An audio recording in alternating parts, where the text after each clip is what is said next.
자, 오늘 본문에 보시면 오늘 본문 16편에는 제목이 하나 붙어 있습니다. 거기 보면 다윗 이런 제목이 붙어 있습니다. 이 믹담이라고 하는 말의 의미는 비밀이라고 하는 의미입니다. 그러니까 시편 16편은 다윗의 비밀 이런 말입니다. 다윗이 가지고 있는 자기만의 비밀, 그것을 지금 시편 16편을 통해서 그가 고백을 하고 있는 겁니다. 자, 그러면 시편 16편에서 다윗이 가지고 있는 자기만의 비밀, 이것이 내 인생의 비밀입니다 라고 말하는 그 비밀이 뭔가 하는 거예요. 이 시편 16편을 가만히 읽어보면 다윗이 그 인생에서 엄청난 고난과 시련을 겪으면서도 마침내 성공한 인생, 그 인생에 대해서 자기가 고백을 하면서 나의 이러한 인생을 이렇게 성공적으로 만들어주신 분이 바로 여호와 하나님이다, 이렇게 그가 고백을 하고 있습니다. 자, 2절에 보십시오. 내가 여호와께 아뢰되 주는 나의 주님이시오니 주밖에는 나의 복이 없다 하였나이다. 또 5절에 보니까 여호와는 나의 산업과 나의 장의 소득이시니 나의 분깃을 지키시나이다. 자, 이 다윗의 이 고백이죠. 이것을 우리가 다시 풀어 말하면 이런 말입니다. 내 인생에 나는 오직 하나님밖에 없습니다. 우리 하나님만이 내 인생의 미천입니다. 나는 하나님 한 분만 붙잡고 지금까지 살았습니다. 그러자 하나님은 내 인생의 최고의 행복이고 내 인생의 모든 것이 되셨고, 그리고 나에게 그 풍성한 복을 주신 그 하나님입니다. 이렇게 지금 고백을 하고 있습니다.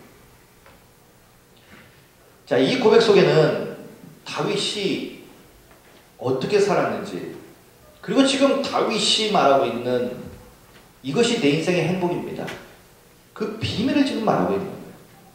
그래서 시편 16편의 제목은 다윗의 믹담, 다윗의 비밀이라는 거예요. 그 비밀을 하나님만이 내 인생의 최고의 행복이고, 하나님만이 내 인생의 능력이고, 하나님만이 내 인생의 미천이고, 하나님의 나를 이렇게 성공적인 인생으로 인도하시고 만들어주셨다, 이것이 내 인생의 비밀이다, 이 얘기하는 거예요. 자, 그러면 다윗이 왜 이런 고백을 할 수 있게 되었느냐 하는 겁니다. 우리가 잘 아시다시피 다윗은 목동입니다. 목동이라고 하면은 그 당시 팔레스타인에서는 가장 흔한 직업이에요. 뿐만 아니라 또 가장 천한 직업 중에 하나입니다. 얼마나 이 목동이 천한 직업이냐면요, 삭개오가 돌 무화과 나무에 올라갔습니다. 예수님이 오셨을 때요. 삭개오는 부자입니다. 여리고 성 안에서의 가장 유지예요. 가장 영향력이 큰 사람입니다. 그 사람이 돌 무화과 나무에 올라갔다. 이것은 쇼킹적인 얘기예요. 아니 뭐 사람이 그냥 뭐 키가 작으니까 예수님 보려고 나무 위로 올라갈 수 있지라고 생각하지만, 그 팔레스타인에서의 사람들의 생각, 풍습을 알면 삭개오가 돌 무화과 나무에 올라간 것은 쇼킹적인 일입니다. 왜냐하면 돌 무화과 나무는 누구만 올라가냐면 목동들만 올라갑니다. 무슨 얘기냐? 우리의 앞마당이나 아니면 내가 가지고 있는 이 농장에 돌 무화과 나무가 있어요. 자, 그러면 추수를 하려면 따야 되잖아요, 열매를. 그런데 그 집주인은 그걸 따지 않습니다. 누구를 따냐면 목동들을 불러가지고 목동들이 대신 올라가서 땅에 놔둬요. 왜냐하면 목동들은 양을 키우고 살지만, 양을 키우는 사람들은 양을 키워서 팔고 그래서 돈을 벌고 뭐 이런 것이 있습니다. 그런데 그렇지 못할 형편이 되는 사람들이 있어요. 이런 사람들은 먹고 살기 위해서는 그렇다고 양을 잡아먹을 수는 없으니까 품을 팔아야 합니다.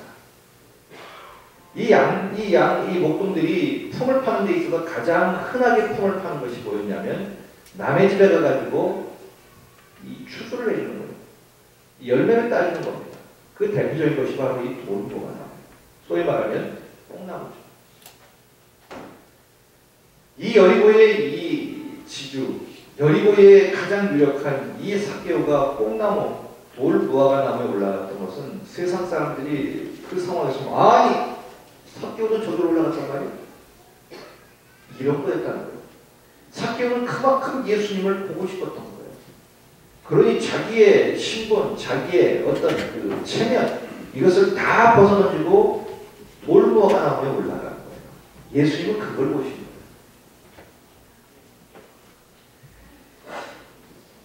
이것처럼 목동은 그 사회에서도 가장 위천한 직업 중에 하나였어요. 이 사람이 다윗입니다. 그런데 이 다윗이 나중에 어떻게 됩니까? 왕이 됩니다. 사무엘이 이새의 집에 오죠. 베들레헴에 사는 이새의 집에 옵니다. 그때 사무엘이 말하죠. 이새에게 네 집에 있는 아들들을 다 내게로 데려와. 그런데 이제 7명이 왔어요. 이새는 8명의 아들이 있었습니다. 그런데 누군가는 목동 양을 지켜야 되잖아요. 그래서 다윗 보고 지키라고 그랬습니다. 그러니까 다윗은 여전히 들판에서 양을 지키고 있는 그 신세였고 나머지 7명 형들은 사무엘에게 나옵니다. 그런데 사무엘이 한 사람 보고 있으니까 마음에 차지 않는 거예요. 그래서 사무엘이 말하죠. 다른 사람 없느냐? 다른 사람 없느냐? 그럴 때에 이제 하나가 있긴 하지만 그가 지금 양을 치고 있습니다. 봐봐야 마음에 안 들 거예요. 그런데도 사무엘은 데리고 오라고 그러죠. 아버지도 다윗의 존재를 별 볼일 없는 존재로 봤다는 거예요. 적어도 부모라면 자식이 아무리 못나도 자식이기 때문에 어디 가서도 자랑을 하며 삽니다. 그러나 다윗은 부모에게조차도 그런 말을 듣지 못한 자였어요. 그런데 사무엘이 그를 보면서 말하죠. 넌 하나님께 선택받은 자다. 장차 하나님께서 너를 이스라엘의 왕이 되게 하실 것이다. 그러면서 다윗의 머리에 기름을 부읍니다. 그 순간 다윗에게 성령의 충만함이 임합니다.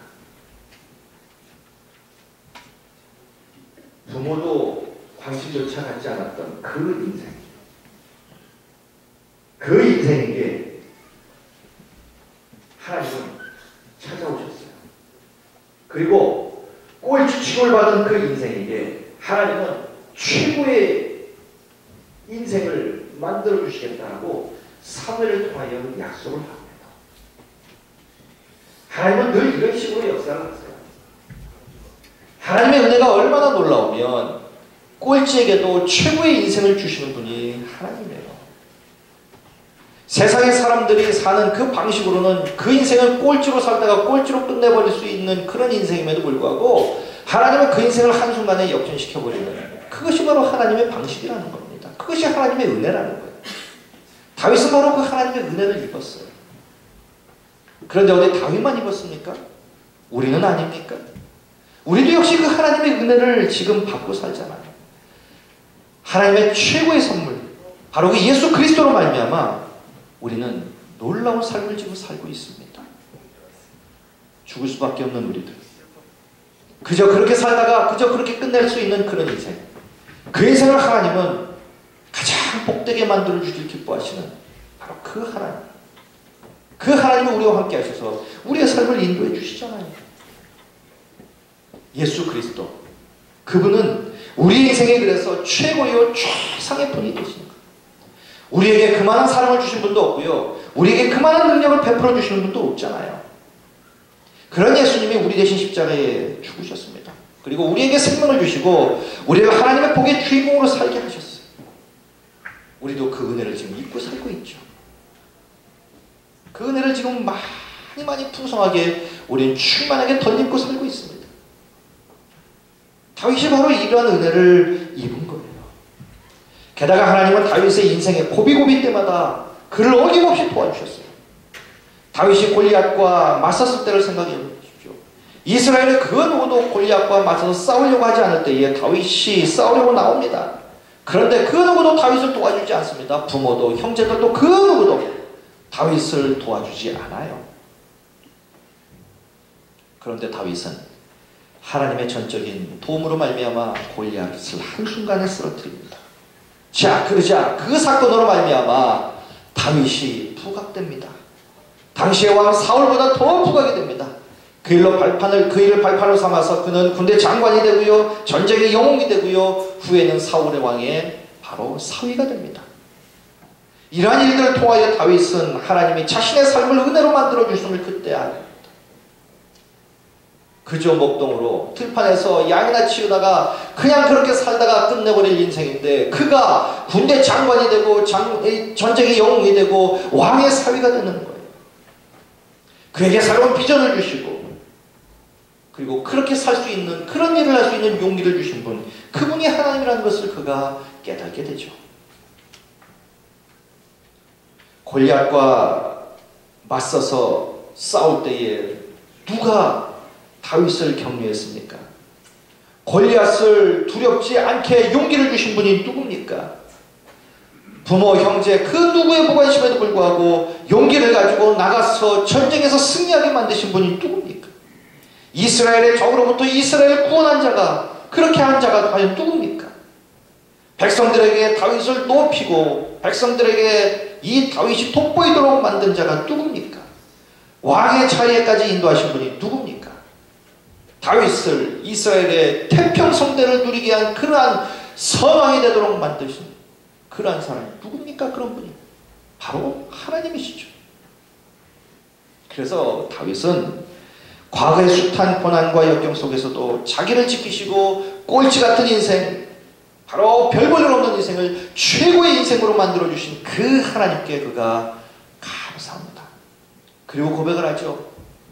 주는 나의 주님이시오니 주밖에는 나의 복이 없습니다.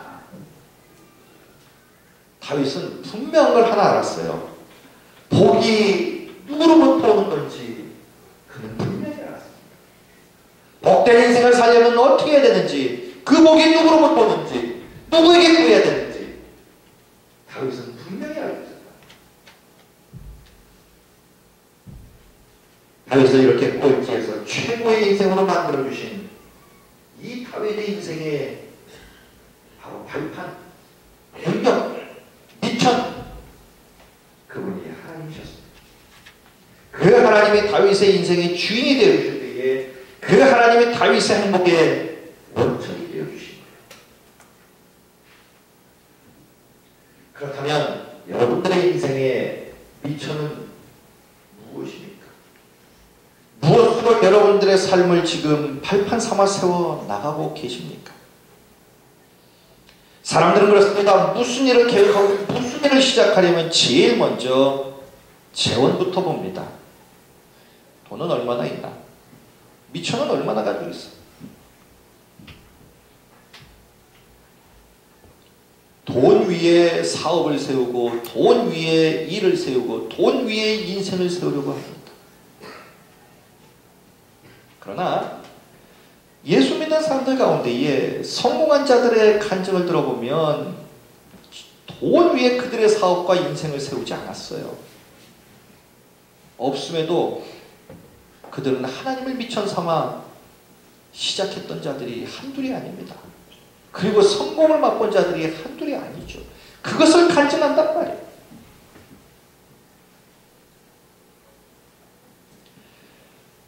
무슨 일을 하려 치면 부모에게 받은 것이 없어서 나는 못하고,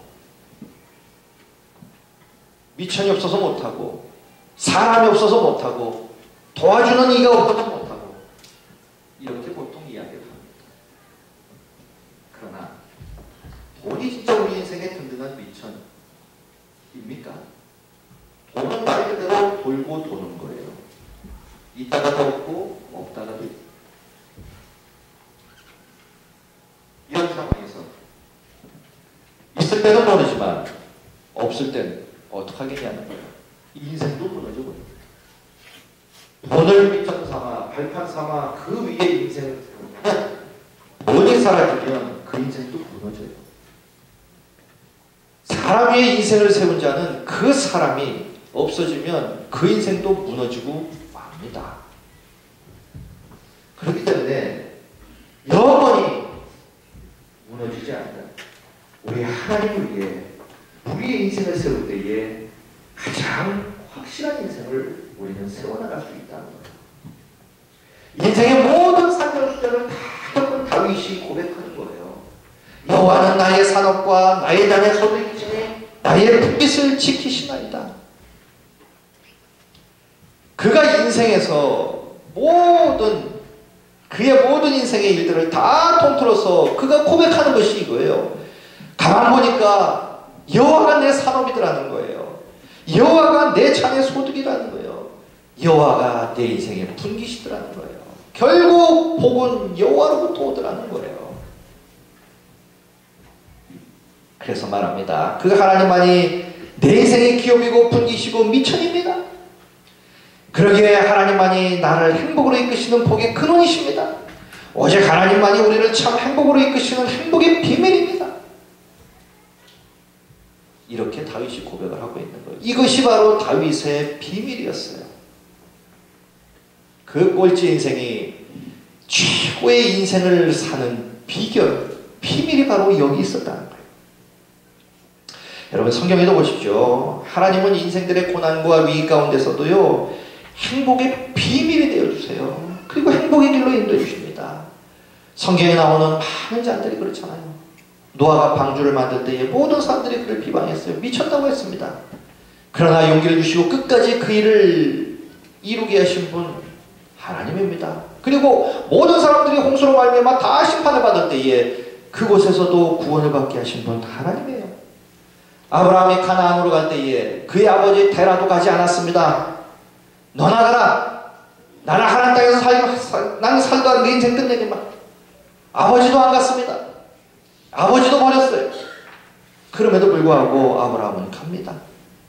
그 남의 나라 땅 가나안 가서 그 어려운 환경 중에도 그를 지키시고 마침내 거부가 되게 하신 분 누굽니까? 하나님이에요. 모세가 미디안 광야에서 정말 의미 없는 삶을 40년 동안 사는 동안 그를 다시 들어서 애굽으로 보내서 250만 명의 민족을 구원하고 민족의 지도자가 되게 하신 분이 누굽니까? 하나님이에요. 모세가 죽은 후에 절망하는 백성들을 일으켜 세웠습니다. 그리고 여호수아를 불러서 그 민족의 지도자가 되게 하시고 가나안 땅을 정복해서 가나안 땅을 유업으로 물려주게 하신 분이 누굽니까? 하나님이에요. 이들은 다 하나님을 미천 삼아서 하나님만 붙잡고 하나님으로부터 오는 그 복을 누리며 그 복 안에서 그들은 살았던 자들이에요. 요셉은 아닙니까? 노예로 감옥에서 살다 죽을 인생이지만 그 요셉을 총리 만드신 분 하나님이죠. 갈릴리업으로 인생을 끝내야 마땅했을 그 베드로를 세계 중심 로마 한복판에서 복음을 전하게 만드신 분 하나님입니다. 그래서 다윗은 고백합니다. 그의 인생의 비밀을 지금 공개하는 거예요. 내게는 오직 하나님뿐입니다. 오직 하나님만이 내 인생의 주인이시고 오직 하나님만이 내 삶의 산업이고 분기시고 소득입니다. 능력입니다. 오직 하나님만이 내 인생의 복입니다. 그 하나님으로 말미암아 내가 이런 인생을 살고 있습니다. 내가 이렇게 되었습니다. 이것이 내 인생의 비밀입니다. 이렇게 다윗이 그 인생의 비밀을 말하고 있는 거예요. 인생은 그렇습니다. 자기 인생에 그 무언가 행복을 만들어 나가려고 사람들은 무진애를 쓰고 삽니다. 여러분들은 아니십니까? 여러분들은 여러분들의 나름대로 행복의 인생을 만들어 나가려고 무진애를 쓰고 계시잖아요. 잘 만들고 계십니다. 아직 아니라면 왜 아닙니까? 것은 고백합니다. 내게는 오직 하나님뿐입니다. 하나님만이 내 인생의 미천이고 하나님만이 내 인생의 눈입니다. 나는 하나님만 붙잡고 지금까지 여기까지 왔습니다. 그런데 하나님은 내 인생을 최고의 인생으로 만들어 주셨고 나를 왕으로 삼아 주셨고 내가 다스린 이 나라를 태평성대가 되도록 만들어 주셨습니다. 최악의 경우에서 최고의 꼴찌쟁에서 최고의 행복자로 살게 하신 바로 그분이 바로 내가 믿는 하나님입니다. 이것이 내 인생의 비밀입니다. 이것이 내 행복의 비밀입니다. 이렇게 다윗이 지금 고백하고 있습니다. 여러분들의 인생의 비밀은 무엇입니까? 사람들도 우리를 향하여 이렇게 좀 물어봤으면 좋겠어요. 당신은 어떻게 해서 그렇게 성공하셨습니까? 당신은 어떻게 해서 그러한 삶을 지금 살고 계세요? 사람들이 우리에게 이렇게 좀 물어봤으면 좋겠습니다. 당신은 어떻게 그렇게 망했습니까? 이런 질문이 아니라 어떻게 그렇게 성공하며 삽니까? 당신은 어떻게 그런 인생을 살고 있습니까? 어떻게 그렇게 빛나는 인생을 살고 있습니까? 사람들이 우리에게 좀 이것을 좀 물어봤으면 좋겠습니다. 이러한 질문을 받는 인생 되시기를 축원드리겠습니다. 자, 그럴 때에 우리가 우리 인생의 비밀을 말했으면 좋겠어요. 알고 싶으십니까? 내 인생의 비밀을 알고 싶으세요? 내 인생의 이 비밀, 그것이 바로 여호와 하나님입니다. 우리도 좀 이렇게 고백하며 살았으면 좋겠습니다. 누구를 만나든 나를 이렇게 만드신 그 하나님을 우리도 정말 기쁘게 자신있게 찬양하면서 우리도 좀 간증하며 사는 간증의 주인공 되시길 축원드리겠습니다. 우리도 이제는 남의 간증 듣지 말고요, 이젠 내가 간증자로 살았으면 좋겠습니다. 내 인생에 좀 많은 간증이 있어서 만나는 사람들마다 하나님이 내 인생에 하신 일들을 마음껏 찬양하며 간증하며 사는 그러한 간증자 되었으면 좋겠습니다. 그래야 우리 역시 다윗이 누렸던 그 행복과 그 풍성함과 마음의 기쁨과 영의 즐거움과 육체의 안전함을 누리심으로 날마다 하나님이 우리에게 주신 그 행복의 비밀, 축복의 비밀을 많은 자들에게 전하며 사시는 우리 모두가 되시기를 주님의 이름으로 간절히 축원드리겠습니다. 기도하시겠습니다.